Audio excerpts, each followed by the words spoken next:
దేవుని ప్రియులను పరిశుద్ధులైన మీ అందరికీ తండ్రి అయిన దేవుని నుండి ప్రభు అయిన యేసుక్రీస్తు వారి నుండి కృపయు సమాధానమును అనుగ్రహింపబడాలని దేవుని మనస్ఫూర్తిగా వేడుకుంటూ ఉన్నాను. ప్రియులారా, ప్రభు ఇచ్చిన కృపను బట్టి మనం రోమీలకు రాసిన పత్రిక ఇక చివరి భాగంలోనికి మనం చేరుకోవడం జరిగి ఉన్నది.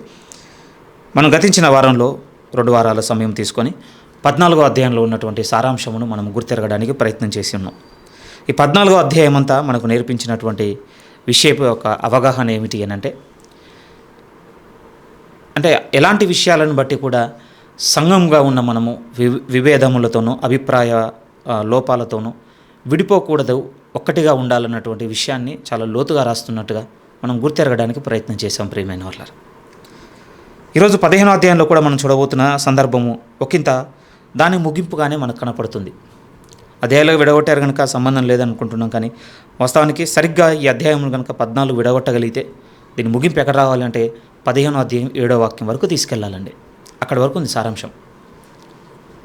14లో పౌలు గారు ఏ విషయాలు అయితే చెప్తున్నాడో వాటిని ఇంకొంచెం కొనసాగింపుగా 15లో కూడా రాస్తున్నాడు.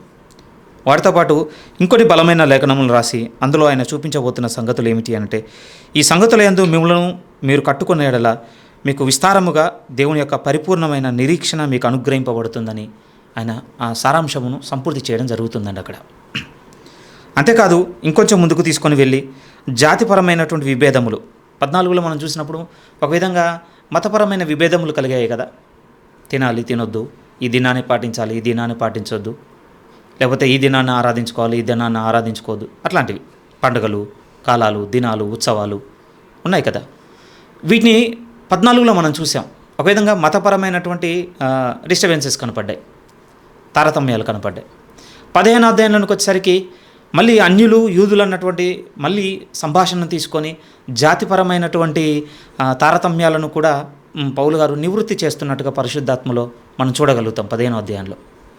ఇక 15వ అధ్యాయం ముగింపులు ఇంకేం కనపడుతుంది అని అంటే, ప్రాంతాల పరంగా కూడా విభేదములు తలెత్తినటువంటి విషయాన్ని కూడా అక్కడ సద్దుమణించినట్టుగా మనం నేర్చుకోగలుగుతాం ప్రియమైన వాళ్ళారు ముగింపుకి వెళ్ళేసరికి. సో 14, 15 అధ్యాయాల్లో కనపడేటువంటి సారాంశం ఏమిటి అని అంటే, విభేదములన్నింటికీ వారి మధ్య ఉన్న సంశయములన్నింటికీ పౌలు గారు పరిశుద్ధాత్మ వెలుగులో ఆన్సర్స్ ఇస్తున్నట్టుగా మనం చూడగలము.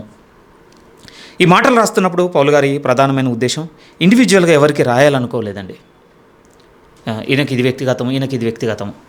ఎందుకు ఈ మాట చెప్తున్నానంటే, మనం చదువుతున్నప్పుడు కూడా ఈ ప్రమాదం ఉంది ప్రియమైన వాళ్ళారా. డే టు డే రీడింగ్లో మన రీడింగ్ కూడా ఎలా ఉంటుందంటే, ఎంతసేపు మన వైపు నుంచే చూస్తుంటామండి. ఒకవేళ నేను రోమపత్రిక వ్యక్తిగతంగా చదువుకోవడానికి ప్రయత్నం చేసామనుకోండి, మన పర్స్పెక్టివ్, నాతో ఏం మాట్లాడుతున్నాడు దేవుడు, లేకపోతే ఈ చదువుతున్న సంగతుల నుంచి నేనే నేర్చుకోవాలి, లేకపోతే ఈ రాయబడిన సంగతుల్లో నేనెక్కడున్నాను, ఇవి చెడవ నేను అనటం లేదు. కానీ పౌలు గారి ఉద్దేశం రాస్తున్నప్పుడు కేవలం ఇది ఇండివిజువల్గా వ్యక్తిగతంగా ఎవరికి వారే చూసుకోవాలని రాసినట్టుగా లేదు. 14, 15 అధ్యాయాల్లో సారాంశం చూస్తున్నప్పుడు ఎలా ఉంది అంటే, ఆయన గురి అంతా, ఆయన మాటల సారాంశం అంతా ఎక్కడికి చేరాలనుకున్నాడంటే, ఒక బాడీగా అందరూ కలిసి ఉన్నటువంటి ఒక సహవాసముగా అభిప్రాయం కలిగి రాస్తున్నాడు ఆయన.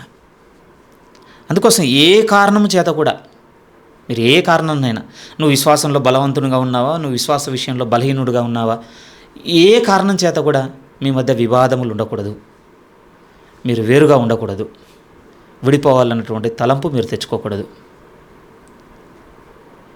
ఒకవేళ మనం చూసే స్థిరంగా విశ్వాస విషయంలో బలహీనునిగా ఉన్నవాడిని గద్దించి ఉన్నాడు, విశ్వాస విషయంలో బలవంతునిగా ఉన్నవాడిని కూడా గద్దించి ఉన్నాడు.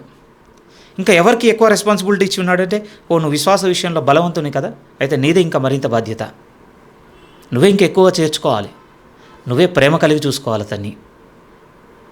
ఇంకెంత స్థిరంగా చెప్పాడు అని అంటే, ఒకవేళ నీ మనస్సాక్షికి అది రైట్ అని నీకు తెలిసినా, అది రైట్ అయి ఉన్నా కూడా నీ వల్ల అభ్యంతరపడుతున్నటువంటి ఇంకొక సహోదరుడు ఉన్నాడు చూస్తాడు, బలహీనుడైన విశ్వాసంతో ఉన్నాడు, అతని మనస్సాక్షి నిమిత్తమే నువ్వు నడుచుకోవాలి తప్ప నీ మనస్సాక్షి నేను ఫోర్స్ చేస్తుందిగా దీన్ని ఫాలో అవ్వడానికి వీల్లేదు కొన్ని సందర్భాల్లో.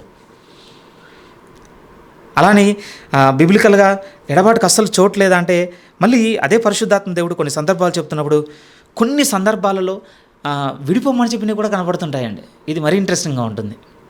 అలాంటి ఒకటి ఉదాహరణ చెప్పంటే, ఎగ్జాంపుల్గా చెప్పాలి అంటే, గల్తీ సంఘానికి పత్రిక రాసినప్పుడు ఏం చేస్తాడు అని అంటే, ఒక భిన్నమైన సువార్తను పట్టుకొని వచ్చేసారటండి ఆ చర్చ్లోనికి. వేరొక సువార్త, మిమ్మల్ని చెరపగోరు వారు తీసుకొని వచ్చేసారు. దయచేసి వాళ్ళతో ఉండకండి. పౌలు గారు ఏమంటారంటే, మేము ఒక్క క్షణం కూడా, ఒకవేళ నేనే కనుక మీ మధ్య ఉంటే ఆ సమయంలో నేను ఒక్క గడి అయినను, ఒక్క క్షణమైనను వారికి నన్ను లోబరుచుకోను. చూస్తారా మాట ఒకసారి చూడండి. గల్తీలకు రాసిన పత్రిక 1వ అధ్యాయంలో మీరు చూడగలిగితే, ఒక గుంపు వచ్చేసిందట ఆ చర్చ్లోనికి, వచ్చేసి చాలా డిస్టర్బెన్స్ క్రియేట్ చేసేసింది. ఎక్కడ తీసుకెళ్ళిపోతున్నారంటే మళ్ళీ బానిసత్వం కిందికి తీసుకొని వెళ్ళిపోతున్నారు. క్రీస్తులో ఉన్న స్వాతంత్ర్యం మనకి ఎలాంటి ప్రయోజనం చేకూర్చదు. మరి మనం ఏం చేద్దాము అని అంటే, అవసరమైతే దాసత్వం ఉంది కదా, ఆ బానిసత్వం, దాని కిందకి వెళ్ళిపోదామని సున్నతి కిందికి పట్టుకెళ్ళిపోయేటోళ్ళు వచ్చేసారు. అదే 6 నుంచి, క్రీస్తు కృపను బట్టి మిమ్మల్ని పిలిచిన వారిని విడిచి భిన్నమైన సువార్త తొట్టకు మీరు ఇంత త్వరగా పోవుట చూడగా నాకు ఆశ్చర్యమగుచున్నది. అది మరొక సువార్త కాదు, కానీ క్రీస్తు సువార్తను చెరపగోరి మిమ్మల్ని కలవరపరిచేవారు కొందరు ఉన్నారు. మీకు ప్రకటించిన సువార్త గాక మరియొక సువార్త మీమైనను పరలోకం నుండి వచ్చిన ఒక దూత అయినను మీకు ప్రకటించిన ఎడల అతడు శాపగ్రస్తుడవును గాక. ఆ కాంటెక్స్ట్ అలా మాట్లాడుతున్నప్పుడు వాళ్ళతో ఉండండి అని అస్సలు చెప్పలేదండి. ఆయన విషయాన్ని తీసుకొని 2వ అధ్యాయంలో చూడండి, 2వ అధ్యాయం 5వ వాక్యం చూడగలిగితే, సువార్త సత్యము మీ మధ్యను నిలుచున్నట్లు మేము వారికి ఒక్క గడియ అయినను లోబడుటకు ఒప్పుకొనలేదు. ఎంత స్థిరంగా మాట్లాడుతున్నారు చూడండి. అంటే కలిసి ఉండమని ఎంత స్థిరంగా రాశాడో దేవుడు.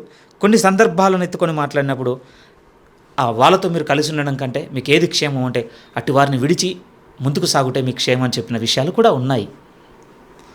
అంటే 14వ అధ్యాయంలో మళ్ళీ ఈ సందర్భం నేను ఎందుకు తీసుకొస్తున్నా అంటే, మా మైండ్ అంతా ప్రిపేర్ చేసుకున్నాం, ఎట్ ఎనీ కాస్ట్ మేము కలిసే ఉండాలనుకున్న తర్వాత మళ్ళీ కొన్ని విషయాలను బట్టి మీరు వేరుగా ఉండొచ్చు అన్నటువంటి విషయం పెట్టి మళ్ళీ మమ్మల్ని ఇబ్బంది గురి చేయొద్దు అని అంటే, ఇది నేను చెప్పబద్దు నీ ప్రియమైన వాళ్ళ. ఈవెన్ కొరింథీయులకు రాసిన 2వ పత్రికలో కూడా ప్రభు ఒక మాట అంటాడు, వేరొక క్రీస్తుని గూర్చిన సువార్త ఉందట, వేరొక సంఘం ఉందట, వేరే ఆత్మ ఉందంట. చూడండి ఎన్ని మాటలు కనపడతాయి 11వ అధ్యాయంలో. మరొక క్రీస్తు, మరొక సంఘము, మరొక ఆత్మ. ఈవెన్ తిమోతికి కొన్ని మాటలు రాసినా కూడా వారెవరో కాదు, అంటే వెలుగుదూత వేషం వేసుకొని బయలుదేరి ఉన్నారు అక్కడ చెప్తారు. యోహాను గారు కూడా మాట్లాడినప్పుడు మనలో నుండి బయలు వెళ్ళిన వారే, కానీ వారు ఎవరు అంటే క్రీస్తు విరోధులుగా నడుచుకుంటున్నారు. క్రీస్తు విరోధులు వచ్చినని మనం వింటాం కదా, ఇప్పుడు అనేకులైన క్రీస్తు విరోధులు బయలుదేరిపోయాను, వాళ్ళతో కూడా కలిసి ఉండమని చెప్పాడు. నెవరండి, అట్లేం చెప్పలేదు. మళ్ళీ ఎంత జాగ్రత్త కలిగినటువంటి నడిపింపు మనకు ఉండాలో చూడండి ప్రియమైన వాళ్ళారు. సరే, ఇప్పుడు మనం మళ్ళీ రోమిలకు రాసిన పత్రికలోనికి మనం రాగలిగినట్లయితే ఇప్పుడు మనం చూద్దాం. ఇంకా ఈరోజు మనం ఇంకా చూడవలసిన విషయాలు 15వ అధ్యాయంలో మనం చూడగలిగితే ఎంత స్థిరంగా కొన్ని సంగతులు మనకు నేర్పించాలనుకుంటున్నాను మీరు చూడగలిగితే 15వ అధ్యాయం 1వ వాక్యం నుంచి జాగ్రత్తగా చూద్దాం. కాగా అనగా అందువలన బలవంతులమైన మనల్ని మనమే సంతోషపరచుకొనక బలహీనుల దౌర్బల్యమును భరించుటకు బద్ధులమై ఉన్నాము. ఇక చేర్చుకునే దగ్గర ఎలాంటి విషయాన్ని రాస్తున్నాడు అని అంటే, ఒక బెంచ్ మార్క్ని సెట్ చేస్తున్నాడండి. మీరు ఇప్పుడు చేర్చుకోవాలి, ఒకరినొకరు తగులు పెట్టుకొని వివాదాలు పెట్టుకొని దూరంగా ఉండడం కాదు. ఒకసారి ఇమాజిన్ చేయండి, మన శరీరంలో అవయవంలే తగువుకు దిగి దేనికి దానికి విడిపోయింది అనుకోండి, మనం బతకగలమా? లేదండి. అదే చెప్తున్నాడు పరిశుద్ధాత్మ దేవుడు కూడా. ఇప్పుడు క్రీస్తుకు మనమందరం అవయవంలో ఉన్నాం. మనందరం వివాదములతోనూ భేదాభిప్రాయాలతోనూ భిన్నాభిప్రాయాలతోనూ ఇక కలిసి ఉండొద్దు, వేరుగా ఉండాలన్నటువంటి ధోరణితో మనం సాగితే ఎక్కడ ఇక కనపడుతుంది యేసుక్రీస్తు వారి యొక్క శరీరము? లేదన్నట్టే కదా. అందుకోసం అంటున్నాడు, ఎంత చక్కగా రాస్తున్నాడు అంటే, విశ్వాస మూలము కానిదేదో అదే పాపం. అందువలన గుర్తుపెట్టుకో, విశ్వాస విషయంలో బలవంతులమైన మనల్ని మనమే సంతోషపరచుకొనక బలహీనుల దౌర్బల్యమును భరించుటకు బద్ధులమై ఉన్నాము. ఒక నిజమైన ఆత్మీయత ఎందులో కనపడుతుంది అని అంటున్నాడు అంటే, ఇక్కడ మనం చేసే వాటిలో కాదట ప్రియమైన వాళ్ళారా, మనం ఇతరులను భరించే వాటిలో కనపడుతుంది అని రాస్తున్నాడు ఇక్కడ చూడండి 15వ అధ్యాయం మొదట్లో. విశ్వాస విషయంలో నిజంగా మనం బలంగా ఉన్నామనేది ఎక్కడ కనపడుతుందంటే, వచ్చి నన్ను చూడు, నా మినిస్ట్రీని చూడు, లేకపోతే వారాంతంలో నేను చేసేటువంటి యాక్టివిటీస్ను Monday, Tuesday, Wednesday, Thursday, Friday, Saturday ఒక్కరోజు కూడా ఖాళీ లేకుండా ఇక్కడ మీటింగ్, అక్కడ ప్రార్థన, XYZ ఎవ్రీథింగ్ ఎన్ని చేస్తున్నాను చూడు, అందులో ఉందని చెప్పడం లేదండి ఇక్కడ. నువ్వు విశ్వాస విషయంలో బలవంతునిగా ఉన్నావా? అయితే గుర్తుపెట్టుకో, నీ బలము లేకపోతే నీ విశ్వాస విషయంలో నీ స్ట్రెంగ్త్ ఎక్కడ కనపడుతుందంటే, నువ్వు బలహీనుని దౌర్బల్యమును భరించే దగ్గర ఉన్నది. అందుకోసం అపోస్తులు కూడా ప్రియమైన వాళ్ళ, దేవుడు ఎంత బలమైన అధికారం ఉండే వారికి ఇచ్చింది 12 మంది అపోస్తులకి. చాలా ఇంట్రెస్టింగ్ అనిపించేది ఏమిటి అంటే, కమాండ్ చేయగలరండి. అపోస్తల కార్యం 6 చదువుతున్నప్పుడు మనం ఒక సందర్భం చూస్తాం కదా, సంఘంలో డిస్టర్బెన్స్ క్రియేట్ అయింది. గ్రీకుల మీద హెబ్రీల మీద గ్రీకు స్త్రీలు సనిగేశారు. సనిగేయగానే అధికారం చేతిలోకి తీసుకొని పేతురు గారు ఏది పడితే అది చేయలేదండి. అక్కడ ఒక విధంగా బతిమలాడినట్టుగా విన్నపంగా ఉంటుంది. ఏమంటాడంటే, ఇప్పుడు వాక్య పరిచర్య మానివేసి బల్లల యొద్ద మేము పరిచర్య చేయటం న్యాయమా? ఆ సౌండింగ్ ఎంత దీనత్వము, దేవుని తరపున ఎంత బతిమలాడుకుంటూ వినపడుతుంది చూడండి. ఎందుకంటే వారు పునాదిగా ఉన్నారండి. మీరే చూడండి, ఒక బిల్డింగ్ ఉందనుకోండి, బిల్డింగ్లో పునాది యొక్క బాధ్యత ఏంటంటే ఏం చెప్తాను చెప్పండి? ఆ ఇంటి నిర్మాణాన్ని మొత్తం మోయటం, అంతే. అది ఆ ఇంటి నిర్మాణాన్ని మొత్తం మోస్తుంది కనుక అది నిలబడుతుందండి ఇల్లు. నిజంగా ప్రియమైన వాళ్ళ మమ్మలను పునాదులుగా ఎంచినటువంటి మాటలు మాట్లాడుతుంటారండి అపోస్తలు. పేతురు, యోహాను, యాకోబు, పౌలు, మమ్మల్ని నలుగురిని దేవుడు పునాదులుగా ఏర్పాటు చేసుకొని ఉన్నాడు. వారు భరించారు ప్రియమైన వాళ్ళ. వారికున్న అధికారమును బట్టి, వారికి ఉన్నటువంటి చేయగలిగేటువంటి సామర్థ్యమును, లేకపోతే వారు చేసినటువంటి వాటిని బట్టి వాళ్ళ రిప్యుటేషను, వారి గౌరవము, ఆధిక్యత, వీటేటిని బట్టి కూడా వాళ్ళు నడుచుకున్న వైఖరి లేదండి, భరించిన వైఖరి కనపడుతుంది. అందుకోసమే రాస్తున్నాడు పౌలు గారు కూడా. లేకపోతే ఎందుకు రాస్తాడు చెప్పండి? ఎన్ని భరించుండొచ్చు ఈయన వెళ్తున్న ఈ సేవా అనుభవంలో. చిన్నదేం కాదు. మనం 15th చాప్టర్ చదువుతున్నప్పుడు ఆ పదాలు పొడిపొడిగా వచ్చాయి కదా. అనేక సంవత్సరముల నుండి మీ మధ్యకు వచ్చుటకు నేను ప్రయత్నం చేసి తిని, ఓ లాంగ్ టైం మినిస్ట్రీ అండి. ఆల్మోస్ట్ ప్రభువు దమస్కు దర్శనం తర్వాత 25 సంవత్సరాల సమయం ఉంది ప్రియమైన వాళ్ళారా. ఈ లెటర్ రాసే టైం కనుక్కుంది ఒక 20 అన్న రఫ్గా. 20 సంవత్సరాల అనుభవాలంటే ఎన్ని ఉంటాయి ఆలోచించండి. అలానే వీక్లీ మినిస్ట్రీ కాదండి ఈయన, లేకపోతే ఈయన వీక్లీ ప్రీచర్ అంతకన్నా కాదు. మనము అపొస్తల కార్యములు 24 అధ్యాయాలలో చదువుతున్నప్పుడు ఎఫెసీ సంఘంతో అంటాడు, నీ మధ్య ఉండి నేను రాత్రింబగళ్ళు మీకు బోధించితే 3 ఏళ్ళు, ఆల్మోస్ట్ ఒక 1000 సెర్మన్స్ అండి ఒక చర్చ్కి ఆయన ప్రీచ్ చేసింది. మీరు ఆలోచించండి, అన్ని అనుభవాల్లో 3 ఏళ్లలో ఆ ఎఫెసీలో చూసింది కావచ్చు, కొరంతిలో, గలతీలో, వాట్నాట్ ఆయన వెళ్ళిన ప్రాంతాలన్నింటిలో. కానీ ఎక్కడ కూడా తనకున్నటువంటి విశ్వాస విషయంలో ఇప్పుడు నేను బలవంతంగా ఉన్నాను కనుక నువ్వు ఇది చేయటం లేదు, నువ్వు అది చేయటం లేదు, నువ్వు ఇలా నడుచుకోవటం లేదు, నువ్వు అలా నడుచుకోవటం లేదు, నువ్వు దూరంగా ఉండు, నువ్వు రావద్దు, నథింగ్ అండి. కానీ ఎలా రాస్తున్నాడంటే బతిమలాడుకుంటూ రాస్తున్నాడు.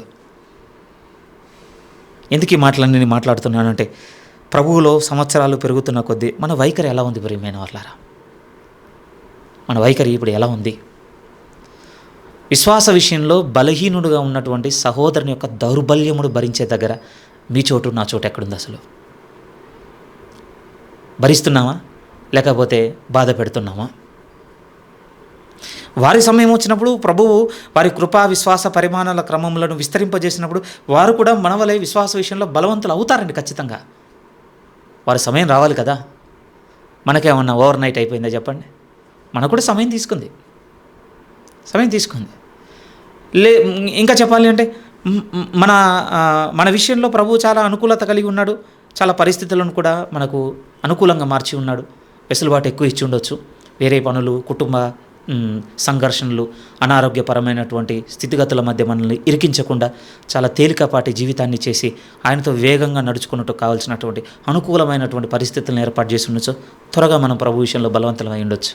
వండర్ఫుల్, దేవునికి స్తోత్రం. విషయంలో కానీ ఆ బలాన్ని సద్వినియోగం చేసాం, దుర్వినియోగం చేసాం అనేది ఈ 2 అధ్యాయాలు అడుగుతున్నాయి మనల్ని. దుర్వినియోగం చేస్తే ప్రభు ఉపేక్షించాడు ప్రియమైన వాళ్ళ. ఆయనకి ఇష్టం లేదు అసలు. ఇంకా గట్టిగా మాట్లాడితే, ఇప్పుడు నేను విశ్వాస విషయంలో బలవంతంగా ఉన్నాను, ఇవన్నీ చేస్తానంటే మనల్ని పక్కకు పెట్టి బలహీనంగా ఉన్నవన్నీ యాక్సెప్ట్ చేసే మనసు అండి ప్రభుది. అది ఎలా కుదురుతుంది? మెరిట్ ఇక్కడ మెజారిటీ కదా అంటే ఎవరికి కావాలి మెరిట్? మనం మెరిట్ పెట్టి దేవుని మనం ఏమన్నా ఇంప్రెస్ చేయగలం అనుకుంటున్నారా? మనుషులు మేబీ ఇంప్రెస్ అవుతారండి. గల్తీలో అదే రాసింది, నేను మనుషుల దయను సంపాదించుకొని కూర్చున్నానా దేవుని దయనా? ఎవరి యాక్సెప్టెన్స్ కోసం నేను పాకులాడుతున్నాను? ఉదాహరణకి చూడండి, మన టాలెంట్ కావచ్చు, మన ఎబిలిటీ కావచ్చు, మన సామర్థ్యము, మనకున్నటువంటి ఆ స్థితిగతులను బట్టి చర్చ్లో ఉన్నటువంటి మనలాంటి మనుషులుగా ఉన్నటువంటి వాళ్ళు ఇంప్రెస్ అయ్యి మనకు అవకాశాలు ఇస్తుండొచ్చు, లేకపోతే అన్నీ మనకు ఫాస్ట్గా చేస్తుండొచ్చు. వాళ్ళలాగా దేవుడు ఇంప్రెస్ అవుతాడు అనుకుంటున్నారు ప్రియమైన వాళ్ళారా? ఒకవేళ మన దగ్గర నైపుణ్యం అనుకుందాం, ఒక 10 అవకాశాలు మనం నెట్టుకురాగలమేమో, లేకపోతే ఒక 20 అవకాశాలు నెట్టుకురాగలమేమో. సరే అనుకుందామండి, ఒక 100 అవకాశాలు నెట్టుకురాగలమని. What next? ఆలోచించండి. అయిపోయింది అంతే. ఇంకా మనకు అవకాశాలు ఇచ్చినోడికి అర్థమైపోతుంది, వద్దురావు నీకు దండం, బోరు కొడుతుంది, ఇక నువ్వు ఆపేయి, నువ్వు వాడినా బోరు కొడుతుంది, నువ్వు బోధించినా బోరు కొడుతుంది, నువ్వు ఏం చేసినా బోరు కొడుతుంది. ఎందుకంటే రిపీట్ అయిపోతుంది. నువ్వు నన్ను ఇన్ని రోజులు ఇంప్రెస్ చేసినావు, అయిపోయింది. కానీ దేవునిది అలా ఉండదు ప్రియమైన వాళ్ళారా. ఆయనకు మెరిట్ మ్యాటరే కాదండి అసలు. కానీ ప్రభువుకి ఎవరు కావాలి అంటే ఇక్కడ విశ్వాస విషయంలో బలవంతునిగా ఉన్నవాడు బలహీను యొక్క దౌర్బల్యమును భరించుటకు, అక్కడున్న పదం బద్దులమై ఉన్నాము, మనల్ని బద్దులుగా చేసి ఉన్నాడటండి. అంటే అంటారు ఒక విధంగా, ఒక యజమానికి దాసుడు బద్ధుడు అన్నట్టుగా, ఒక చట్టానికి ఒక పౌరుడు బద్ధుడు అన్నట్టుగా. ఇంకా చెయ్యి అది అంటే ఆట్ టు డూ అంటాం కదా, బాధ్యతగా చేయవలసింది అంతే. అనుదినము మన ఆత్మీయ జీవితంలో నడుచుకుంటున్నప్పుడు మన సహవాసంలో ఉన్నటువంటి సహోదరులే నిజంగా ఆత్మీయ విషయంలో వాళ్ళు బలహీనులుగా ఉండి వారి బలహీనమైనటువంటి క్రియలు మన కళ్ళ ముందు చేస్తున్నట్లయితే మన విమర్శ కాదట, కానీ ప్రియమైన వాళ్ళారా భరించుట రావాలట మనకి. అప్పుడు నడుచుకుంటున్నట్టు సరిగ్గా మనం. ఇంకా కిందకు వచ్చేసరికి ఎంత చక్కగా రాస్తున్నాడు చూడండి. కాగా బలవంతులమైన మనల్ని మనమే సంతోషపరచుకొనక బలహీనుల దౌర్బల్యమును భరించుటకు బద్ధులమై ఉన్నాము.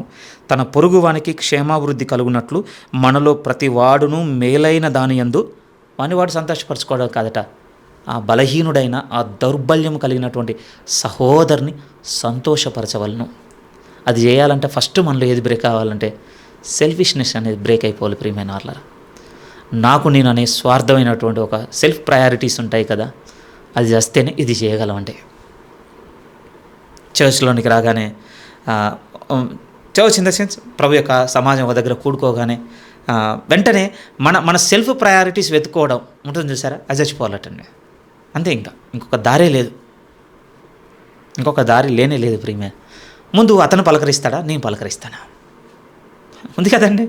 వాళ్ళు వందనాలు చెప్పినప్పుడు చెప్దాం, అప్పటిదాకా సైలెంట్గా ఉందాం, ఓ లుక్ వేసి పడేద్దాం అంతే. ఇంకా చూద్దాం వచ్చి చెప్తారా లేదా, లేదనుకుంటున్నారా. నేను కూడా నడుచుకున్నాను ఒకప్పుడు, బుద్ధి తెచ్చుకొని ఇప్పుడు చిన్నవాడు మొదలుకొని పెద్దవాడి వరకు సంఘంలో అందరికీ వందనాలు చెప్పే మనసు తెచ్చుకున్నాను. ఎందుకంటే బాగా నేర్పించున్నాడు దేవుడి దగ్గర ఉండే. ఇంకా చాలా అనిపించింది ప్రియమైన వాళ్ళని, నిజం తెలుసా. ఈవెన్ ఫిలిప్పీ సంఘానికి పత్రిక రాసినప్పుడు కూడా అందులో ఒక ఇద్దరు స్త్రీలను బట్టి చర్చ్లో చాలా డిస్టర్బెన్స్ క్రియేట్ అయిందండి. అక్కడ ఉంటుంది కదా, క్లెమెంత్తోనూ ఆ ఇద్దరు సహకారుల పేర్లు జీవగ్రంథం ముందు రాయబడ్డాయి. అక్కడ చెప్పిన ఆ కాంటెక్స్లో ఏమైపోయిందంటే చర్చ్ అంతా బాగా వెళ్తుంది, కానీ ఒక ఇద్దరు స్త్రీలను బట్టి 2 గ్రూప్స్గా డివైడ్ అయిపోయిందటండి ఆ చర్చ్. ఆ ఇద్దరుగా డివైడ్ అయిపోయినందుకు వాళ్ళతో స్థిరంగా రాయాల్సి వచ్చింది. ఎంత బాగా రాస్తాడంటే 2వ అధ్యాయంలో, మీరు ఏక మనసుతోనూ ఏక భావంతోనూ ఏక తాత్పర్యం ఒక్కదాని అందే మనసు ఉంచు. ఇది ఊరుకుంటున్నాడు దేవుడు. ఆ మాటలు కూడా యాడ్ చేసుకుందాం చూడండి.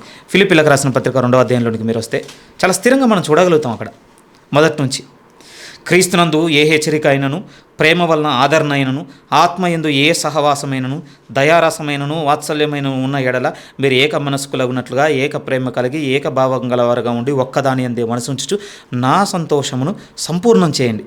ఇక్కడ అంటున్నాను, కక్ష చేత కావచ్చు, వృధాతిశయం చేత మీరు ఏం చేయకండి. అవసరమైతే మీరు కాముగా కూర్చోండి, కానీ వచ్చేసి మీ డిస్ప్లేలో ఏం చేయకండి. వద్దు నాకు అసలు. ఎందుకంటే మీరు నాకు మహిమని ఇవ్వటం లేదు, ఆ గుంపులో మీకు మీరు మహిమని తెచ్చుకుంటున్నారు కనుక ఇంకెక్కడిది, ఎంత పెద్దది బ్రేక్ అవుతుంది అని అంటే. అందుకోసం అంటాను, మీరు కక్ష చేతనో వృధాతిశయం చేతనో ఇంకేదన్నా సెల్ఫ్ ప్లీజింగ్ థింక్ కింద మీరు చేయాలనుకుంటే చేయకుండా వదిలేయండి. మీరు ఆ టైంను అనవసరంగా దాన్ని కిల్ చేయకండి.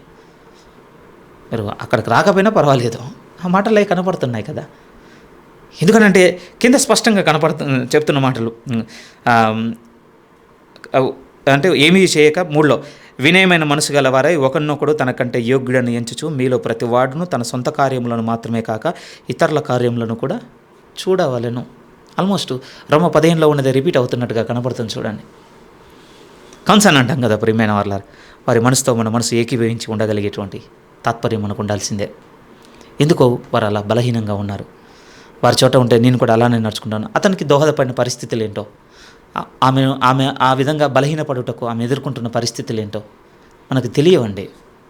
అదే కలిగి ఉండమంటున్నాడు. మళ్ళీ మీరు రోమా 15:2 వచ్చేస్తే తన పొరుగువానికి క్షేమాభివృద్ధి కలుగునట్లు, అంటే క్షేమాభివృద్ధి నథింగ్ బట్ క్రీస్తులో కట్టబడుట. అపోస్తల కార్యం 9 చూస్తే ఈ క్షేమాభివృద్ధి అన్నదానికి కట్టబడుట అన్న పదం చేర్చబడిందండి. అక్కడ క్లియర్గా ఉంటుంది, మీరు రాసి పెట్టుకోండి 35-38 మధ్యలో. ఇక్కడ అంటున్నాడు, నీ పొరుగువానికి క్షేమాభివృద్ధి కలుగునట్టు. ఎందుకు విశ్వాస విషయంలో బలహీనంగా ఉన్నాడు అంటే క్రీస్తులో ఇంకా బలంగా కట్టబడలేదు అతను క్రీస్తులో బలంగా కట్టబడిన సమయానికి నీ వల్ల తయారవుతాడు. కానీ నువ్వేం చేయంటే ఆల్రెడీ క్రీస్తులో కట్టబడిన నీవు నీ వైఖరి చేత అతన్ని క్రీస్తులో కట్టబడాలన్న ఆలోచనలో నుంచి పడిపోకుండా చేయి. పడిపోయేటట్టుగా చేయకు. ఓ క్రీస్తులో బలవంతునిగా అయినవాడు ఇలా బిహేవ్ చేస్తాడా, అలా అయితే క్రీస్తులో బలవంతుని కాకపోవడం చాలా బెటర్, అక్కడే తీసుకురాకు. సమాజంలో నుంచి మనం ఒక మాట వింటుంటాం కదండి. వినే మాట ఏమిటి అని అంటే అది చాలా హర్టింగ్ అనిపించిందండి. నిజమే, వాళ్ళ యేసుక్రీస్తు మంచోడు అయి ఉండొచ్చండి. కానీ యేసుక్రీస్తు నమ్మిన వాళ్ళందరూ నమ్మి నడుస్తున్న క్రైస్తవులందరూ ఇలా ఉన్నారు, ఇలా నడుచుకునేవారైతే అసలు ఆయన ఫాలోవర్గా ఉండకుండా కామన్ పర్సన్గా ఉండడమే బెటర్ అని ఒపీనియన్ షేర్ చేసుకునే వాళ్ళు చాలామంది తయారైపోయారండి. ఇప్పుడు మన వైఖరులను బట్టి, నమ్మిన వారి వైఖరిని బట్టి, నమ్మని వారి యొక్క నిర్ణయం వారు తీసుకుంటున్న స్టాండ్ ఏంటంటే మేము ఆయన మంచోడు అయి ఉండొచ్చు, కానీ ఆయన ఫాలో అవుతున్న వాళ్ళందరూ ఇలా తయారవుతున్నారు అంటే ఫాలో అవ్వకుండా అతను ఒక గుడ్ పర్సన్ అని ఒక సాఫ్ట్ కారణంతో, ఒక మంచి ఒపీనియన్తో, ఒక బయట వ్యక్తిగా ఉండడం మేలు కదా అని అనుకునే వాళ్ళు చాలామంది ఉన్నారండి ఈరోజు. నేను సమర్థించడం లేదు, కానీ ఆ నిర్ణయానికి నడిపించింది ఎవరంటే మన ప్రవర్తన అయితే మనం రేపు ఎంత శిక్షార్హులం ఆలోచించుకోవాల్సిందే కదా. అందుకోసం అంటున్నాను, ఇతను ఎందుకు క్రీస్తులో కట్టబడాలన్న ఆలోచన ఇతను ఎందుకు తెచ్చుకోలేదంటే ఆల్రెడీ కట్టబడిన వాడిని వైఖరిని చూసి వద్దు, ఇలా నడుచుకోవడం కంటే ఇలా ఉండిపోవడం బెటర్ అన్న చోట నిలబడేటట్టుగా మీరు చేయకండి. అందుకోసం అంటున్నాను, నీ పొరుగువానికి క్షేమాభివృద్ధి కలుగున్నట్లు, చక్కగా అన్న మాటలు ఏమిటి అని అంటే తన పొరుగువానికి క్షేమాభివృద్ధి కలుగున్నట్లు మనలో ప్రతి వాడును, ఇది చర్చ్ ఎల్డర్ పని, లేకపోతే చర్చ్లో ఉన్నటువంటి ఎల్డర్ ఫ్యామిలీ పని, లేకపోతే బోధించేటువంటి పని అట్లా చెప్పడం లేదండి. వాళ్ళొక్కరైనా క్రీస్తు శరీరంలో అవయములు మనందరం కదా. వింటున్నాం మనందరం. ఈరోజు వినలేను, మన స్థానికంగా మన చర్చ్లో ఉన్న వాళ్ళందరూ ఈ లెటర్ పంపినప్పుడు ఆ చర్చ్లో ఉన్న వాళ్ళందరూ, ఈ లెటర్ చదువుతున్న అన్ని చర్చ్లో ఉన్న వాళ్ళందరూ, ప్రతి వానికి ఆ బాధ్యత ఉన్నది. అతను ఏం చేయాలట అంటే ప్రతి వాడును మేలైన దాని యందు అతన్ని సంతోషపరిచేటట్టుగా చూసుకోవాలి. దీంట్లో బ్రేక్ చేయాల్సింది ఫస్ట్ ఏమిటంటే మన సెల్ఫిష్నెస్ని బ్రేక్ చేయాలి ఫస్ట్. రెండవది ఏమిటి అంటే అతనిలో ఉన్నటువంటి లోపమును మనము ఏమనాలి అంటే కన్సర్న్ చూపించగలిగేటట్టుగా ఉండాలి. ప్రియమైన గలతీ 6:1 అంటాడు కదా, నీ సహోదరులో ఎవడైనాను ఏదైనా ఆత్మ సంబంధమైనటువంటి దాంట్లో తప్పిన ఎడల మాట చదువుదామండి, బాగుంటుంది. ఫ్రేజ్ చదివితేనే బాగుంటుంది. గలతీలకు రాసిన పత్రిక 6వ అధ్యాయం మనం సండే చూసుకున్నదే ఇప్పుడు ఫస్ట్ నుంచి చూడగలిగితే చాలా చక్కగా రాయబడింది. చూడండి 6:1, సహోదరులారా, ఒకడు ఏ తప్పిదంలోనైనాను చిక్కొని ఎడల ఆత్మ సంబంధులైన మీలో ప్రతి వాడును తానును శోధింపబడుదునేమో అని తన విషయమే చూచుకొనుచు సాత్వికమైన మనసుతో అటివాడిని మంచి దారికి తీసుకొని రావాలను. ఒకని భారంలో ఒకడు భరించి ఇలాగూ క్రీస్తు నియమమును పూర్తిగా నెరవేర్చండి. ఎంత చక్కగా రాస్తున్నాడు చూడండి. ఏంటి ఇతనికి అంటే నీ పొరుగువానికి క్షేమాభివృద్ధి కలుగునట్లు అన్ని విషయంలో ప్రతి వాడును తన పొరుగువాన్ని సంతోషపరచవాలను అంటే ఏం చేయాలి నేను అంటే ఇక్కడ క్లియర్గా అంటున్నాడు. అతను చిక్కుకున్న ఆ తప్పిదముల విషయమే ఆలోచన కలిగి ఉండు. సాత్వికమైన మనసుతో నిన్ను నువ్వు జాగ్రత్త చేసుకొని అతన్ని కూడా ప్రభువులోనికి తీసుకొచ్చేటట్టుగా ఉండు. ఇలా మీరు పరస్పరం ఒకరి భారంలో ఒకరు భరిస్తేనే క్రీస్తు నియమము సంపూర్తి చేయబడుతున్నట్టుగా రాయబడుతుంది ప్రియమైన వాళ్ళ. అందుకోసం అంటున్నాడు, మొదటిది నీలో ఉన్నటువంటి ఆ సెల్ఫ్ ప్రయారిటీ, నేను అనేటువంటి దాన్ని బ్రేక్ చేసుకో. రెండోది ఏమంటున్నాడంటే నీ బలహీనుడైన సహోదరునిలో ఉన్నటువంటి ఆ బలహీనత పట్ల అవగాహన కలిగి ఉండు. మూడోది ఏమంటున్నాడంటే దాని నుంచి అతను బయటికి రావడానికి సహాయం చేయమంటున్నాడండి. నేను ఒకటి చూసేసాను, నాకు ఒకటి తెలిసిపోయింది అని నలుగురు చెప్పేవానిగా కాదు మనం ఉండవలసింది. తెలుసా పలానా ఆయన, ఇదా విశ్వాస విషయంలో బలవంతుని నడవడిక. ఒకప్పుడు నడిచి ఉండొచ్చండి, అంగీకరిస్తున్నాను, నేను కూడా నడుచుకున్న ధోరణి ఉంది. కానీ ప్రభుతో మనం ఎదుగుతున్న తర్వాత పెద్దవాడిని అయినప్పుడు చిన్నవాడిని చేష్టలు మానేస్తుంది అంటాడు కదా పౌలు గారు. ఎప్పుడు అనాలి చెప్పండి, మనం ఇంకా రావద్దా ఆ చోటుకి మనం మానేయాలి ప్రియమైన వాళ్ళ. అలానే మీరు చూడండి, మనం పెద్దవాళ్ళం అయిన తర్వాత కొన్నిసార్లు పిల్లల లాంటివి చేసేది మూమెంట్ వస్తూ ఉంటుంది అండి. వచ్చింది కదా మనం చేసేం ప్రియమైన వాళ్ళరా, సెల్ఫ్ కంట్రోల్తో అది పిల్లలది మనం ఏం చేస్తాం లేని సైడ్ అయిపోతాం. అలానే మూమెంట్స్ ఎదురవుతాయండి, చెప్పండి. వాళ్ళ కేరింతలు కొట్టాలను సంథింగ్ ఏదో ఒక వాళ్ళ చిలిపి పని చేయాలని వస్తుందండి. ఎందుకు ఆ మాట అంటున్నానంటే మన నిజ జీవితంలో మనం ముందుకు సాగుతున్నప్పుడు కూడా ఇతరుల సహోదరుల గురించి మనం కొన్ని విన్నప్పుడు ఇంకొకరికి షేర్ చేయాలన్నంత మూమెంట్ వస్తుంది. కానీ ఆ మూమెంట్లో మనకు ఉండవలసిన వెలుగు ఏమిటి అని అంటే అది పిల్లవాని తత్వం. ఇప్పుడు నేను పెద్దవాడిని అయిపోయాను, ఎందుకు చేయాలి అవి, నేను చేయను. రావాలి ప్రియమైన వాళ్ళారా. అప్పుడే ఆ సహోదరుడు క్రీస్తులో క్షేమాభివృద్ధి పొందుకొనుటకు మన వంతు మనం పనిచేసిన వారం అవుతాము. ఒక సేవకుడు చెప్పిన ఒక అనుభవం చాలా నా హృదయాన్ని తట్టిందండి. ఆయన ఏమన్నారు అంటే, ఆయన స్వార్థ పరిచర్య జరిగిస్తున్నప్పుడు ఒక ప్రాంతానికి వెళ్ళినప్పుడు అంటే బేర్లీ పెద్దగా వినలేని, అంటే వినికిడి శక్తి కోల్పోయి ఉన్నాడట. ఏం వినపడదట. ఒక ప్రసంగికుడు ప్రసంగించిన కూడా పెద్దగా వినపడేది ఏమి ఉండదట. కానీ ఈ స్వార్థికుడు అక్కడికి వెళ్ళి బోధించిన ఎవ్రీడే వచ్చి కూర్చునేవాడట. అతని హెల్త్ కండిషన్ తెలిసిన తర్వాత చివరి దినము సేవకుడిపై అతనితో మాట్లాడున్నాడు.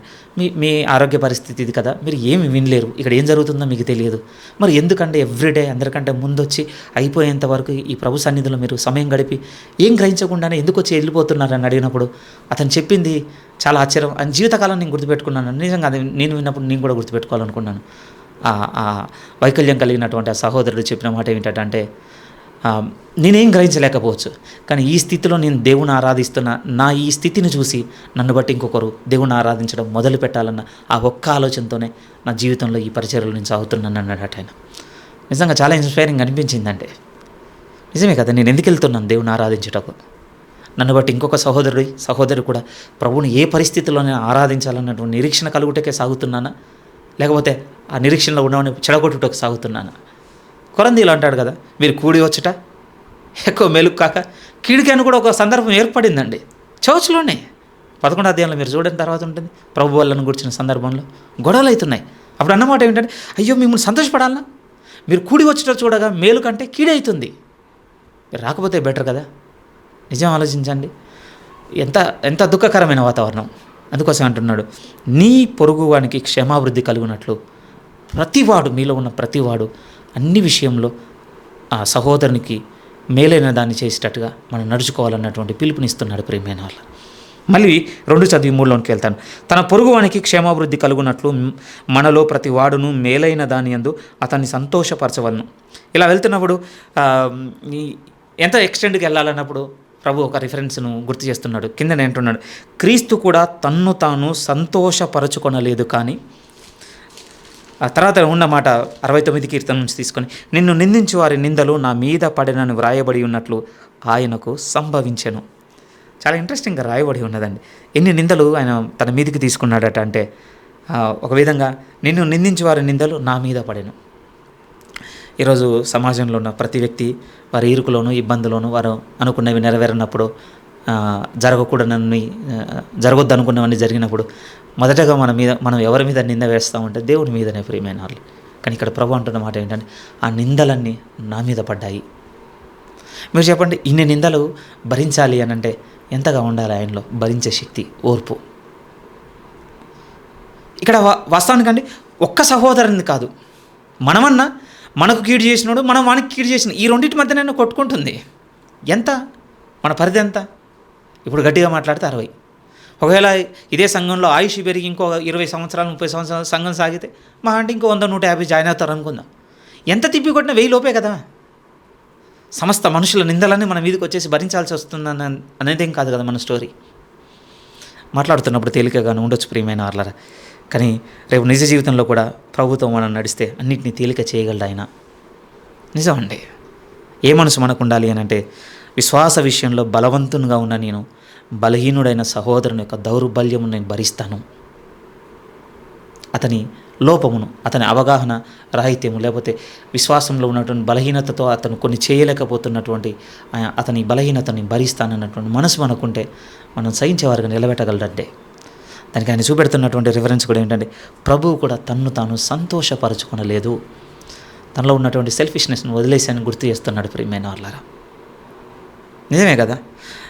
ఇంకా భూప్రపంచంలో విశ్వాస విషయంలో అత్యంత బలవంతుడు ఎవడైనా ఉన్నారు అని అంటే ప్రభు అని పద్దులో ఉండి, అంతే, ఇంకొకరు లేరు, మ్యాచ్లెస్ ఆయన.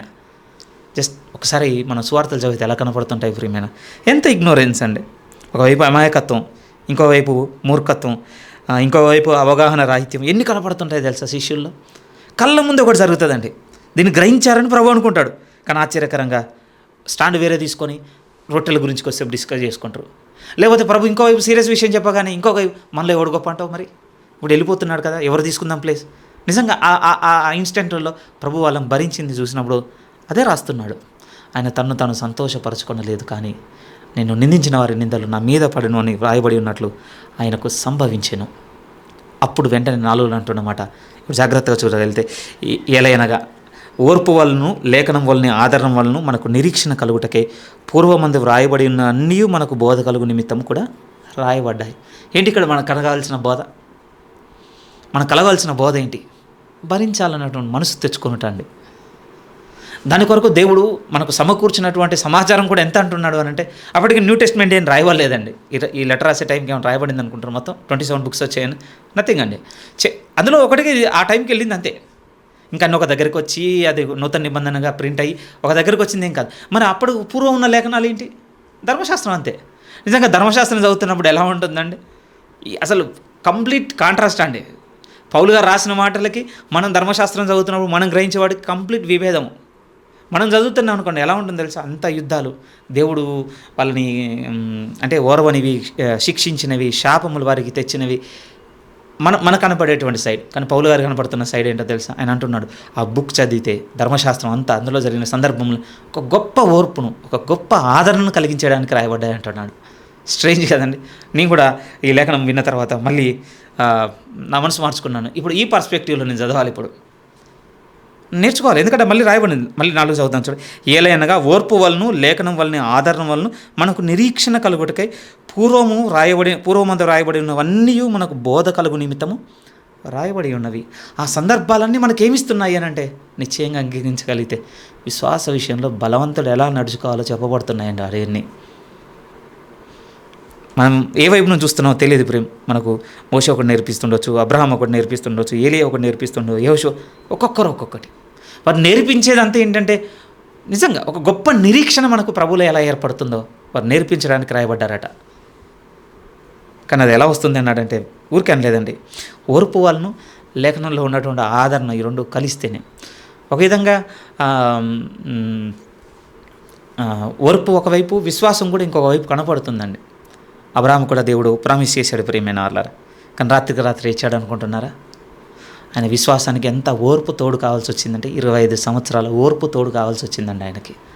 అప్పుడు వచ్చిందండి నిరీక్షణ నిజ రూపం కళ్ళ ముందుకి, ఇస్సాకు రూపేణ. 25 ఇయర్స్ పాస్ అవ్వాలంటే మీరు ఆలోచించండి ఆ డేస్ ఎలా ఉండొచ్చో. ఇప్పుడంటే మనకు బోల్డ్ అంత ఎంటర్టైన్మెంట్ XYZ అండి. అప్పుడు ఏం ఎంటర్టైన్మెంట్ అంటామంట, ఏం బుక్స్ ఉన్నాయని, లేకపోతే ఏం సినిమాలు ఉన్నాయని, లేకపోతే ఏమున్నాయని. గంట గడవాలి అంటే వేరుగా ఉండేది ప్రియమైన వాళ్ళ బ్యాక్ డేస్కి వెళ్తే. నిజంగా ఇప్పుడు అంత దూరం కాదండి, ఇంత అలవాటు పడ్డాం కదా. జస్ట్ ఒక్కసారి మీరు ట్రై చేసి చూడండి. ఒక డేలో ఒక 5 to 6 అవర్స్ని అసలు ఫోన్ ఎట్టేని కాస్ట్ ముట్టనని కూర్చొని చూడండి. దినదిన గండం అనిపిస్తుందండి. ఒక్కొక్క నిమిషం గడుస్తుంటే ఎంత లాగుతుందో తెలుసా మనసు మనది. ఎంత బౌండ్ అయిపోయాం ప్రియమైన వాళ్ళరా. అందుకోసం ఓర్పు ఎలా ఉంటుందో 4 days చేయడానికి అసలు ఏమాత్రం కూడా డేర్ చేయలేకపోతున్నాను. ఎందుకంటే నిజంగా ఆ డ్యూరేషన్ పీరియడ్ అనేది పాస్ అవ్వడం అనేది పెయిన్ఫుల్ అంతే. ఇంకా అందుకోసం అంటున్నాడు, పూర్వం వాళ్ళ దగ్గరికి వెళితే మనకు దొరికేది అదేనండి. అందుకోసం భరించడానికి వాళ్ళ జీవితంలో చిన్నేం కాదు ప్రియమైన వాళ్ళారా. సరే, చాలా ఎక్స్టెండ్ అవుతుంది. ఈరోజు 13వ వాక్యం వరకు చూసుకొని ముగించడానికి ప్రయత్నం చేస్తాను. పూర్వం రాయబడినవన్నీ మనకు నిరీక్షణ కలుగుటకే రాయబడ్డాయట. కానీ ఆ నిరీక్షణ కొంచెం అంటున్నాడు, ఓర్పు వలన లేఖనంలో ఉన్నటువంటి ఆదరణ ఈ రెండు కలిస్తేనే మనం పొందుకునేది హోప్. నేను ఎందుకు ఈ సహోదరుని భరించాలి? హోప్ లేదండి. ఆ మాట క్వశ్చన్ మనకు రేజ్ అవుతుందండి. నిజంగా ఈరోజు మన దగ్గర ఓర్పు లేఖనంలో ఉన్నటువంటి ఆదరణ మనకు దొరికితే బలహీనుడైన సహోదరుని భరించడంలో మనకున్న నిరీక్షణ మనకు చాలా సహాయం చేస్తుంది. ఇతను ప్రభులో కట్టబడతాడని ఒకవైపు, నేను ప్రభు శరీరంలో ఇతను భరిస్తేనే కదా అవయంగా ఉంటాననేది ఇంకొక వైపు. ఎన్ని మనతో మాట్లాడుతుంటాయి తెలుసా. నిజం ప్రియమైన వాళ్ళు. అప్పుడు మన నడవడికే వేరుగా ఉంటుంది. కింద ఎంత బ్యూటిఫుల్గా రాయబడుతుందంటే 5 చాలా బాగుంటుందండి. ఒకసారి చూడండి. 5 మీరు ఏకభావము గలవారే ఏకగ్రీవముగా మన ప్రభు అయిన యేసుక్రీస్తు తండ్రి యగు దేవుని మహిమపరచు నిమిత్తము క్రీస్తు యేసు చిత్త ప్రకారము ఒకరితో ఒకడు మనస్సు కలిసిన వారై ఉండునట్లు ఓర్పునకును ఆదరణకు కర్తయగు దేవుడు మీకు అనుగ్రహించునుగాక. ఏం రాస్తున్నాడు తెలుసా అండి ఈ మాటలో? మనం అందరం ఎందుకు ఏకగ్రీవంగా ఒక్క మనసుతో ఎందుకు ఉండాలంటున్నాడు అని అంటే, ఇలా ఉంటేనే తండ్రి అయిన దేవునికి మహిమ వెళ్తుంది అని చెప్పబడుతుందండి అక్కడ. నేను పర్సనల్గా ఎలోన్గా నేను దేవుని ప్రైజ్ చేస్తాను అండ్ నేను చాలా గ్లోరిఫై చేస్తానంటే చేయటం లేదని ప్రభు ఏం అనటం లేదు. కానీ అవి నా దగ్గరికి చేరవు. క్లియర్గా ఉందండి. మళ్ళీ చదువుదాం. ఆ, జాగ్రత్త, మీరు ఏకభావము గలవారే ఏకగ్రీవంగా మన ప్రభు అయిన యేసుక్రీస్తు తండ్రి యొక్క దేవుని మహిమపరచు నిమిత్తము. ఇక్కడ అంటున్నాడు, క్రీస్తు యేసు చిత్త ప్రకారము ఒకనితో ఒకడు మనస్సు కలిసిన వారై ఉండునట్లు ఓర్పునకు ఆదరణకు కర్తయ్య దేవుడు మీకు అనుగ్రహించునుగాక. ఏ ఏం అనుగ్రహిస్తున్నాడు అని అంటే ఇక్కడ నిరీక్షణ అని నేను చెప్పగలను ప్రియమైన వాళ్ళ. ఎందుకు ఇస్తున్నాడు అంటే మనమందరం ఒక్క దగ్గరగా ఉండి తండ్రి అయిన దేవుని మహిమపరచుటకు. కానీ ఆ దేవుని దగ్గరికి వచ్చి గొడవలకు, విభేదాలకు, వీటికి మనం కారకులుగా ఉంటున్నామంటే మన విశ్వాస విషయంలో బలవంతునిగా ఉన్న మన స్థితిని మనం సద్వినియోగపరచుకోవటం లేదు. ఇంత మాట్లాడినా కూడా ఇంకా చాలా బయటకు వస్తాయి. ఎందుకంటే ఈ చిన్న చిన్న పొడి మాటలతో సంతోషపడేది కాదు మన మనసు. నీకు చేస్తే తెలుస్తుంది, నిన్నంటే తెలుస్తుంది, నిన్ను దూరం పెడితే తెలుస్తుంది, నిన్ను రిజెక్ట్ చేస్తే తెలుస్తుంది, ఇలాంటివి ఉంటాయి కదండి మన దగ్గర. ఎస్, అందుకోసం పరిశుద్ధాత్మ దేవుడు 7లో చెప్తుంది, ఈ అధ్యాయంలో కీలకమైన మాట. వెంటనే కాబట్టి దేర్ఫోర్ అన్నమాట ఏంటి? క్రీస్తు మిమ్మును చేర్చుకొనిన ప్రకారము దేవునికి మహిమ కలుగునట్లు మీరును ఒకడినొకడు చేర్చుకోండి. అయిపోయింది ఇంకంతే. ఇదే కన్క్లూజన్. ఈ 14-15 అధ్యాయాల నుండి ఈ సారాంశంలో దీనికి ఇంకా ఏమైనా ముగింపు మాట ఏంటి చేర్చాల్సిందంటే ఇదొక్కటే. ఏం చేరుస్తున్నాడంటే నేను ఇంత మాట్లాడినా మీరు ఎంత మాట్లాడినా మన మనసు కొట్టుకుంటూనే ఉంటుంది. ఎందుకంటే మనం ముందే డిసైడ్ అయిపోయామండి, టెనికాస్ట్ చేర్చుకోవద్దని డిసైడ్ అయ్యాం కదా, ఇంకెందుకు వింటాం? అందుకోసం అంటున్నాడు, అసలు మనల్ని చేర్చుకున్న దగ్గరికి వెళ్ళి మీరు చూసుకున్నారా? క్రీస్తు మిమ్మును చేర్చుకున్న ప్రకారము, ఇప్పుడు మీరు గుర్తుపెట్టుకోండి, దేవుని మహిమ దొరికినట్లు మీరు కూడా ఒకరినొకరు చేర్చుకోండి. ఎలా చేర్చుకున్నాడని మిమ్మల్ని నన్ను ఎలా చేర్చుకున్నాడు? అన్నీ రైట్ చేస్తేనే చేర్చుకున్నాడా మనల్ని? ఒకసారి ఆలోచించండి. ఏ తప్పు లేకుండా, అసలు ఒక్క తప్పే చేయకుండా, ఎలాంటి పొరపాట్లు చేయకుండా, చెప్పింది చెప్పినట్టుగా తూచా తప్పకుండా 100% రైట్ చేసిన వాళ్ళు అట్లున్నప్పుడు ఆయన చేర్చుకున్నాడా? మనంత పాడు చేసినట్టు ఎవరు లేడండి ఆ టైంకి. అంతే కదా. నేను ప్రభుని నా జీవితంలో అంగీకరించే సమయానికి నా జీవితంలో చోటు చేసుకున్న సంఘటనలు, మీరు ప్రభుని అంగీకరించే సమయానికి మీరు జీవితంలో మీరు చోటు చేసుకున్న సంగతులు ఒకసారి ఆలోచించండి. అవే సంగతులతో మన వాళ్ళు ఇంకా చాలామంది ఆ టైంలో మన కాంటెంపరీ పీరియడ్లో ఇంకా వేరే మంది ఉండొచ్చు, కానీ వాళ్ళకంటే చాలా బ్యాడ్గా బిహేవ్ చేసినాం మనం. అలాంటి వాళ్ళని చేర్చుకున్నాడు ప్రియమైన వాళ్ళారా. ఇప్పుడు నువ్వు అన్నీ సరి చేసుకుంటేనే నా దగ్గర రావాలి అన్నాడా? లేదండి. కానీ ఏం చేశాడు తెలుసా? అలా ఉన్న మనల్ని చేర్చుకొని ఆ తర్వాత అన్నింటినీ సరి చేయడం మొదలుపెట్టాడు మన జీవితంలో. అంతే కదా. ఏం ఎక్స్పీరియన్స్ అవుతున్నాం? ప్రభుత్వ బాప్తీసం తీసుకున్న దగ్గర నుంచి మనం పాడు చేసిన వాటన్నింటినీ ఆయన మనలో ఉండి బాగు చేయడానికి ఎక్స్పీరియన్స్ అవ్వటం లేదా? మన వైపు ఇలా నడుచుకున్న ప్రభు ఎడల మరి తోటి సహోదరుని కూడా తీసుకొచ్చి పెడితే మనం ఏంటి ఇలా నడుచుకుంటున్నాం మరి? అందుకోసం గుర్తు చేస్తున్నాడు ఆ బెంచ్ మార్క్ని. ప్రభువు నిన్ను చేర్చుకున్న ప్రకారము ఇప్పుడు నువ్వు చేర్చుకో. ఇంకా రోజు అడగ బద్దులమేనండి, ప్రతిరోజు వెతుక్కున్న బద్దులం కూడా మనం. నన్ను అసలు ఎలా చేర్చుకున్నాడు? అసలు నేను ఇది కదా చేసింది, నా సహోదరుడు నాకు ఇది చేయగానే నేను ఇంతగా స్ట్రగుల్ అవుతున్నా. నేను ప్రభువు చేసినప్పుడు నన్ను ఎట్లా చేర్చుకున్నాడు ప్రభు? ఆయన నన్ను అలా చేర్చుకున్నప్పుడు నేనెందుకు ఈ వైఖరితో ఉన్న ఈ సహోదరునితో నన్ను నేను సరి చేసుకోవాలి? వస్తుందండి అలా చెక్ చేసుకుంటేనే. మనము నిరంతరం అలా పరీక్షించుకున్నాం బద్దలం ప్రియమైన అలా. మళ్ళీ ఒకసారి 7 చదువుతున్నాను. కాబట్టి క్రీస్తు మిమ్మును చేర్చుకొనిన ప్రకారము దేవునికి మహిమ కలుగునట్లు మీరును ఒకడినొకడు చేర్చుకొనుడి. మీరు చూడండి ప్రియమైన వాళ్ళ, ఈ 14-15 అధ్యాయాల్లో దేవునికి ఎక్కడ కూడా మహిమ ఇవ్వాలన్న దగ్గర ఇండివిజువల్గా వస్తున్న దాన్ని అస్సలు కోట్ చేయలేదండి. సంఘంగా ఉన్నది, అందరూ కలిసి ఒక్క దగ్గర ఉన్న ఆ మహిమనే కోట్ చేసుకుంటూ వెళ్తున్నాడు. దేవుడు ఎంత కోరుకుంటున్నాడో చూడండి. మనలో ఐక్యతను, ఏక మనసును, ఏకగ్రీవంగా ఉన్నటువంటి అభిప్రాయమును. అంటే భేదాభిప్రాయాలు, హెచ్చు తగ్గులు ఇవి ఉన్నాయి కదా, లేవని అనటం లేదు, కానీ వాటికి మార్గం ఏం చెప్తాం? భరించుకోండి. మనం ఏమన్నా అపోస్తుల విశ్వాసంతో ఏమన్నా ఈక్వల్గా ఉన్నామో చెప్పండి? మరి భరించటం లేదా యేసుక్రీస్తు వారు మనల్ని? నాకు అందరు అపోస్తులు లాంటి విశ్వాసం ఉన్న తర్వాత నేను యాక్సెప్ట్ చేస్తాను మిమ్మల్ని అన్నాడా? అలాంటి ఇంకెవరు ఉంటారు? 12 మంది అక్కడే ఆగిపోవాలి అంతే. ఇక చర్చ్ లేదు. ముందుకెళ్తున్న కొద్దీ తగ్గింపే కనపడింది తప్ప ఇక గ్రాఫ్ ఏదో మ్యాసివ్గా అసెండింగ్ ఆర్డర్ ఏం లేదండి, అంతా డిసెండింగే. కానీ ప్రభు ఆ భరించుటను నిర్మించాడు ప్రియమైన వాళ్ళ సంఘంలో. అందుకోసం సంఘం ఇప్పటి వరకు సజీవంగా ఉన్నదండి. కానీ మన నుంచి అది బ్రేక్ అవ్వద్దు ప్రియమైన వాళ్ళారా. ఒక విధంగా మన పూర్వీకుల నుంచి ఒక సారమును తీసుకున్నాం, పూర్వీకులు అనగా మనకంటే పెద్దవారు, సంఘంలో మనకంటే పెద్దవారుగా ఉన్నవారు మనం చేసిన అపరాధములకు, తప్పులకు వారు మనల్ని యాక్సెప్ట్ చేశారండి, భరించుకున్నారు. మనం చేసిన వాటిని బట్టి వచ్చిన కాన్సిక్వెన్సెస్ వారు హ్యాండిల్ చేశారు. వారితో వారు మనల్ని రిసీవ్ చేసుకున్నందుకని మనం ఇప్పుడు క్రీస్తులో ఉన్నాం. మన తర్వాత ఇంకొక తరం మన నుంచి ఇంకొక తరం ఏడవబోతుంది ప్రియమైన వారు మన కళ్ళ ముందు చాలా చేస్తారు. మన పూర్వీకులు అంటే మన ముందున్న వారు మనల్ని భరించినట్టుగా ఇప్పుడు మన తర్వాత వచ్చేవారిని భరిస్తేనే ప్రొలాంగ్ అవుతుంది, లేకపోతే కొనసాగింపు ఉందండి.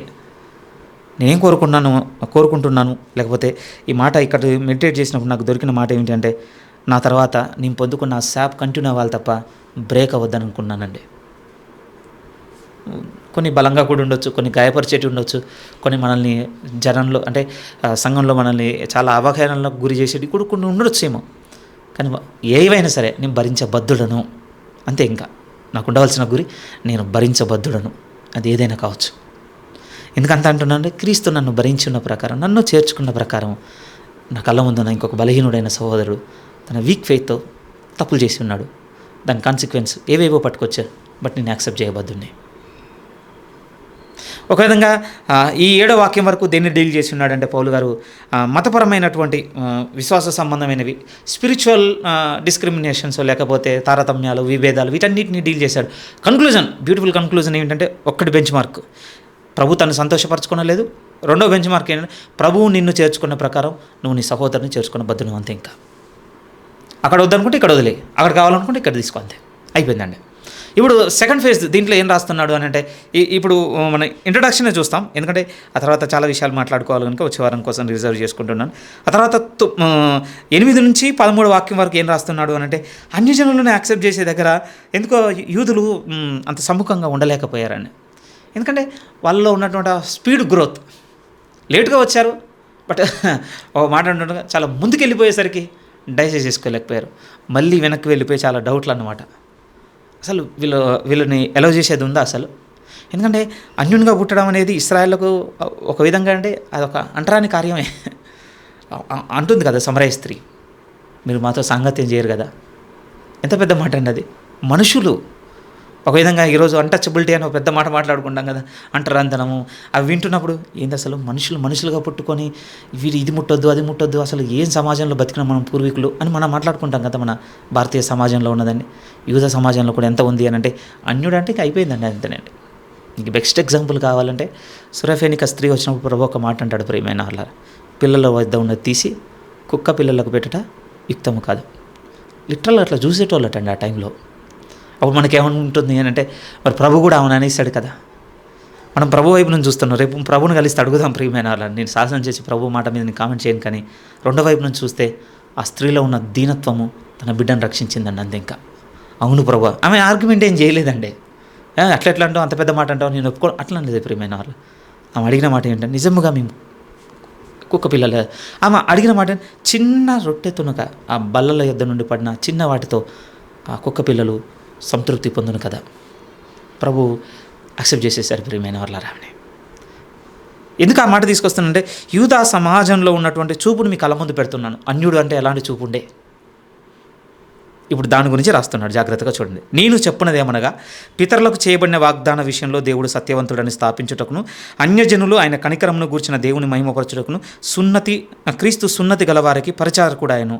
అందు విషయమై ఈ హేతు చేతను అన్యజనులలో నిన్ను స్తుతింతును, నీ నామ సంకీర్తనము చేయదునని రాయబడి ఉన్నది. అది కీర్తన 18వ అధ్యాయం 49లో రాయబడి ఉంది. తర్వాత మరియు అన్యజనులారా ఆయన ప్రజలతో సంతోషించుడని ద్వితీయోపదేశకాండం 32 సంథింగ్ 40-42 అక్కడ రాయబడి ఉన్నది. తర్వాత మళ్ళీ 11వ వాక్యం, సమస్త అన్యజనులారా ప్రభువును స్తుతించండి, సకల ప్రజలారా ఆయన కొనియాడుదురుగా కానీ కీర్తన గ్రంథము 117వ అధ్యాయం 1వ వాక్యంలో రాయబడి ఉన్నది. అదే కాదు, యెషయా కూడా చెప్తున్నాడు, యెషయాలో నుండి వేరు చిగురు అనగా అన్యజనుల్లో నీలుటకు లేచివాడు వచ్చును, ఆయన యందు అన్యజనులు నిరీక్షణించుదురు. ఇది యెషయా గ్రంథం 11వ అధ్యాయంలో 10వ వాక్యంలో ఉంటుంది, 42వ అధ్యాయం 4వ వాక్యంలో కూడా ఉంటుంది. ఇదంతా కంగార్డెన్స్లో మనకు కనపడుతుంది.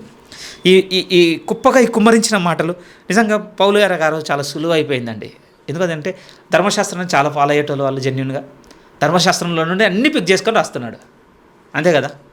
ఇప్పుడు టేబుల్స్ టర్న్ అయ్యాయి.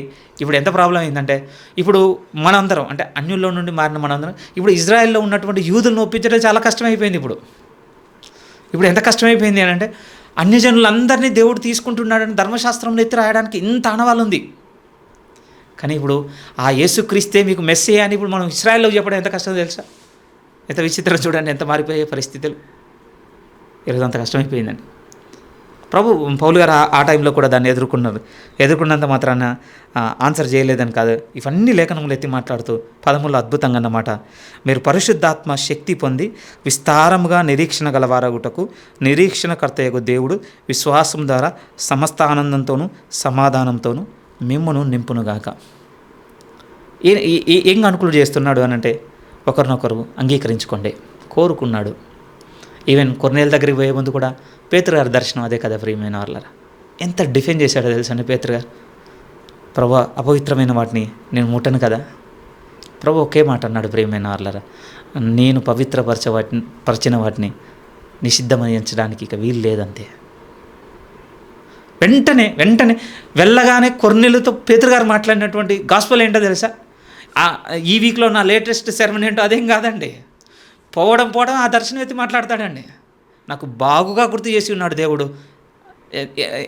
ఆయనలో ఉన్నటువంటి దీనంతం నిజంగా ఆయన ఒప్పుకున్న విధానం చూస్తే ఆశ్చర్యం అనిపిస్తుంది. ఎవరేమైనా వాళ్ళ సరెండర్ అయిపోయాడండి 10వ అధ్యాయంలో. అనుభవం మీరు చదవండి. అపొస్తలుల కార్యం 9-10 ఆ 2 అధ్యాయాల్లో పేతురు గారు కలిగిన దర్శనం. ఆ దర్శనంలో పేతురు డిఫెండ్ చేస్తుంది. ఎందుకంటే నిజంగా ఒక యూదునిగా ఉండి డైటరీ లాస్ అంటే భోజనపరమైనటువంటి ఎన్నో నియమాలు ఉన్న వ్యక్తి కదా. ఇది ముట్టదు, చతుష్పాద జంతువులు, అది ఇది ఎన్ని ఉన్నాయి. అలా కూడా వచ్చేసరికి అన్నీ అవే ఉండేసరికి ముట్టాని అన్నాడు. కానీ ప్రభు సదృశ్యంగా ఎత్తి మాట్లాడినప్పుడు లోబడిపోయి ఉన్నాడు. లోబడి ఉన్న తర్వాత నిజంగా చేర్చుకున్నట్టు వెంటనే పరిశుద్ధాత్మ దిగి రావడం అవన్నీ చూడగానే ఆశ్చర్యపోయాడట ఆ రోజు పేతురు గారు. అదే రాస్తున్నాడు కదా ఇక్కడ కూడా. కానీ మీరు పరిశుద్ధాత్మ శక్తి పొంది, ఆ సందర్భమే రిపీట్ అవుతుంది.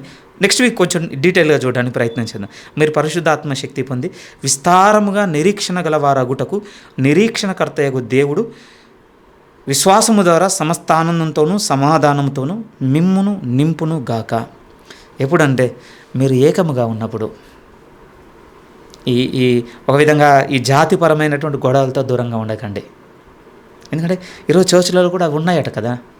నిజంగా ప్రియమైన వాళ్ళ జాతిపరమైన సంఘాలు ఉన్నాయండి ఈరోజు. ఈ గుంపు ఎందుకు కూడుకుంటుందంటే వీళ్ళు కనుక, వీళ్ళు వెళ్ళిన తర్వాత ఇంకొక గుంపు ఎందుకు కూడుకుంటుంది ఇదే సమాజంలో అంటే వీళ్ళు ఈ గ్రూప్ కనుక, జాతి కదండి. ఉన్నాయి సోషల్ స్టేటస్తో విడిపోతున్న వాళ్ళు కొంతమంది, క్యాస్ట్తో విడిపోతున్న వాళ్ళు కొంతమంది. చూడండి ప్రియమైన వాళ్ళరా. ఓకే, దేవునికి స్తోత్రం. మన సంఘ వాతావరణంలో బహుశా వీలు లేనందుకు. కానీ ఈ సంఘంలో కూడా అలాంటి పరిస్థితులు వచ్చినప్పుడు మనం ఎలా నడుచుకుంటామో మనకు తెలియదు కదండి. పరీక్షింపబడాలి మనం. కానీ ఆ దినం రాకముందే ప్రభు ఏమంటున్నాడంటే, మిమ్మల్ని మీరు ఒకరినొకరు భరించుకొని మీరు ఏకంగా ఉన్నట్లయితే పరిశుద్ధాత్మ శక్తి పొందుకొని విస్తారంగా నిరీక్షణ గలవారం అవుతామంటున్నాడు ప్రియమైన వాళ్ళరా. చాలా లోటే ఉందండి ఈరోజు మనకు హోపు విషయంలో. మీరు చెప్పండి, ఆ పదం చదువుతున్నప్పుడు ఎంత బాగా రాయబడి, విస్తారముగా నిరీక్షణ గలవారు ఉన్నట్లు. చూడండి ఎంత బలంగా రాయబడింది అన్నమాట. చిన్న పదాల ముందు పెట్టుకొని ఎంతో హ్యాపీగా ఫీల్ అవుతున్నాం అండి. ఎంత శ్రేష్టమైన నిరీక్షణ పెట్టుకున్నాం ప్రభు రాకను గురించి. ఇంకొకటి. కానీ ఇక్కడ రాయబడిన మాట ఆ 2 పదాలతో 3 పదాలతో కాదు, విస్తారముగా నిరీక్షణ గలవారగున్నట్లు. అది ఎలా వస్తుంది అని అంటే ఒక దగ్గరికి వచ్చినప్పుడు ప్రియమైన వాళ్ళ. అప్పటి వరకు ప్రభు రివీల్ చేయడండి మనకి. బహుశా ఇప్పటికి కూడా నాకు కూడా అనిపిస్తుంటుంది, కొంతమంది సేవకులు మాట్లాడే చాలా లోతైన సంగతులు కొన్ని ఎన్నిసార్లు విన్నా అసలు అర్థం కావండి. నేనేమనుకుంటాను అంటే ఆయన సరిగ్గా ఎక్స్ప్లెయిన్ చేయలేదు, లేకపోతే ఇంకోటి అనుకుంటున్నాను. కానీ ఈ రోమపత్రిక ద్వారా ఇంకోటి బలమైన నేనేం నేర్చుకొని ఉన్నానంటే, ప్రభులో నేను ఇంకా సంపూర్ణంగా సంఘంలో ఉన్నవాడిని నేను చేర్చుకోలేదు కావచ్చు. అందుకే ప్రభు నాకు ఓపెన్ చేయటం లేదు ఆయన. అందుకోసమే కొంచెం వచ్చే వారం కూడా మళ్ళీ 8వ వాక్యం నుంచి మళ్ళీ బిగిన్ చేసుకొని మళ్ళీ చూద్దాం ప్రియమైన ఇంకొంచెం లోతుగా. కానీ ఈరోజు చెప్పి ముగించే మాటలు ఏమిటంటే 2 విషయాలు. మనము మన సెల్ఫిష్నెస్ని వదలాలి. ఇక బలవంతులుగా విశ్వాసంలో ఉన్నామంటే వాడి బలం ఎక్కడ కనపడాలంటే తన స్వార్థమును చంపాలి. బలహీనుడైన సహోదరుల దౌర్బల్యమును భరించుటకున్నాం మనము. క్రీస్తు కూడా తను సంతోషపరచుకోనలేదు. ఇంకో 2వ స్థిరమైన మాట ఏం చెప్పి ఉన్నాడు ప్రభు అని అంటే, ప్రభువు మిమ్మల్ని చేర్చుకున్న ప్రకారము మీరు కూడా ఒకరినొకరు చేర్చుకోండి, దేవుడు మహిమపరచబడినట్లు. చేర్చుకునే విషయంలో మనం లోటుగా ఉన్నామనంటే బుద్ధి తెచ్చుకొని నడుచుకుందాం ప్రియమైన వాళ్ళ. కానీ చాలా ఓర్చుకుంటూ అందరినీ చేర్చుకుంటున్నామంటే మీరు సంఘమునకు మరింత బలమును చేకూర్చుచున్నవారు. దేవుడు మిమ్మల్ని మరింతగా దీవించును గాక. బట్ అగెయిన్స్ట్గా నడుచుకుంటున్నామంటే చేంజ్ అవుదాం. సమయం ఉండగానే మారదాం. లేకపోతే విస్తారమైన నిరీక్షణ మనకు వెళ్ళడు కాదు. హోపే లేదనుకోండి, ప్రభులే నడుస్తాం చెప్పండి. అంతే కదా, అయిపోయింది. ఇక ఫుల్ స్టాప్. పాస్ట్ మిన్నో ప్రజెంట్ మిన్నో డిపెండ్ అయ్యి నేను ప్రభులో ఉంటాను అని అంటే ఎక్కువ కాలం ఏం సస్టైన్ అవ్వండి. అంతే కదా, అయిపోయిన సంగతులు అవి. ఎన్ని రోజులు మనల్ని నిలబెడతాయి? హోపేనండి రేపు ప్రభులో మనల్ని నడిపించేది. ఒక ఎదురు చూపే. ఆ ఎదురు చూపు విస్తారంగా ఉంటే తుదమట్టుకుంటాం. లోపం వచ్చిందనుకోండి, ఎగ్జిట్ అంతే. ఇక వచ్చేవారం మరింతగా ఆ సంగతులను బట్టి ఎరగడానికి ప్రయత్నం చేద్దాం.